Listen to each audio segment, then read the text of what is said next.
Hi friends అందరికీ ఈరోజు ఒక మంచి రెసిపీతో మీ ముందుకైతే వచ్చానండి. అదేంటంటారా? దోశ అండి. అదే దోశ కానీ దోశ అంటే అట్లు అంటారు వీటిని. బియ్యం పిండితో చేస్తారు. మీరు ఎప్పుడు ట్రై చేయకుంటే ఫుల్ వీడియో చూసిన తర్వాత ట్రై చేయండి. చాలా బాగుంటుంది. దోశల కన్నా సూపర్గా ఉంటాయండి. వీటి కాంబినేషన్ వచ్చేసి చాయ్లోకైనా పల్లి చట్నీలోకైనా చాలా బాగుంటాయండి.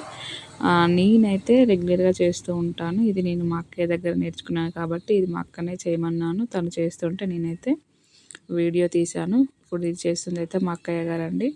చాలా అంటే చాలా బాగుంటుంది రెసిపీ. అయితే ముందుగా బియ్యం పిండిలో కారం, ఉప్పు, ధనియాల పొడి వేసి కలిపిందన్నమాట. మా అక్క చూడు ఎలా కలుపుతుందో, అసలు ఉండలు లేకుండా మంచిగా కలపాలండి. ఇది కలపడంలోనే ఉంటుంది. మంచిగా కలపలేదనుకోండి దోశ అసలు రాదు, అట్లు అసలు రావండి.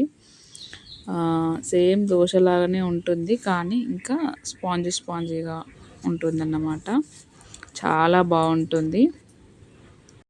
మనం పిండిని కలిపే దాంట్లోనే టేస్ట్ అంతా ఉంటుందండి. ఉప్పు, ధనియా పౌడర్, కారం వేసాం కదా, మంచిగా కలిసేలా మా వీడియోలో చూపిస్తున్న విధంగా మా అక్కయ్య గారు కలుపుతున్న విధంగా కలపాలండి.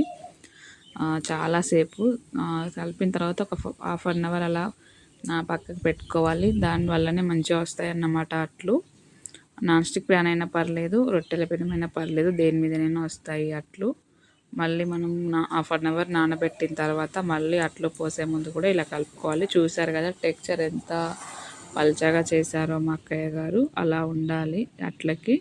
ఆ పిండి తిక్కగా ఉందనుకోండి దిబ్బ రొట్టెల్లా వస్తాయి. అలా కాకుండా వీడియోలో చూపిస్తున్న విధంగా కలుపుకున్నారనుకోండి చాలా బాగా వస్తాయి అన్నమాట అట్లు.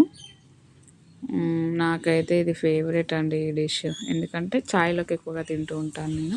మా అక్కయ్య గారు మా అమ్మమ్మ దగ్గర నుండి నేర్చుకున్నారు. నేను మా అక్క దగ్గర నుండి రెగ్యులర్గా చేస్తుంది. సో నేను కూడా నేర్చుకున్నాను అన్నమాట. చాలా అంటే చాలా బాగుంటుంది టేస్ట్. చూసారా ఎంతసేపు కలుపుతుందో. ఇది కలపడంలోనే మంచిగా వస్తుందండి. లేదనుకోండి మన పిండికి మంచిగా కలుపుడు పడలేదనుకోండి అట్లు అనేవి సరిగ్గా రావు, ఇచ్చుకపోతాయి అన్నమాట. స్టార్టింగ్లో చేస్తే కొంచెం నాకు కూడా రాకపోయేది. ఇప్పుడు నేను కూడా పర్ఫెక్ట్ అయ్యాను అట్లు చేయడంలో. చూడండి మా అక్కయ్య గారు అయితే స్టార్ట్ చేస్తున్నారు. కొంచెం జీలకర్ర కూడా వేసుకోవచ్చు, ఆప్షనల్, మీ ఇష్టం అండి. నేను వేస్తాను కానీ మా అక్కయ్య గారు అయితే వేయరండి జీలకర్ర. కొంచెం స్మాష్ చేసేస్తే ఇంకా చాలా బాగుంటుంది. చూసారు కదా అట్లు ఇలా దోశను అన్నట్టు ఇలా అనకూడదు. జస్ట్ గరిటెతో పోసి వదిలేయాలి అంతే, అవే అవుతాయి అన్నమాట. మనం ఇలా దోశకి ఇలా అంటాం కదా రౌండ్గా, అలా అనకూడదు. చూసారా ఎలా వస్తుందో, సేమ్ మన దోశ మాదిరిగానే వస్తుంది కదా. చూసారు కదా ఫస్ట్ అట్టు అయినా కూడా ఎంత చక్కగా వచ్చింది. అదే అండి పిండి కలపడంలోనే ఉంటుంది టెక్నిక్ అంతా. చాలా అంటే చాలా బాగా వస్తుంది. టేస్ట్ అయితే పల్లి చట్నీలోకి అదిరిపోతుంది. చాయ్లోకి కూడా ఆయిల్ అయితే వేస్తూ ఉండాలండి. ఎందుకంటే పెనంకి అతకకుండా, ఇది బియ్యం పిండి కదా. సో మైదా కూడా కాదు కాబట్టి బియ్యం హెల్తీ కాబట్టి చేసుకొని తినండి. ఎలా వచ్చిందో కామెంట్ చేయండి. Please subscribe.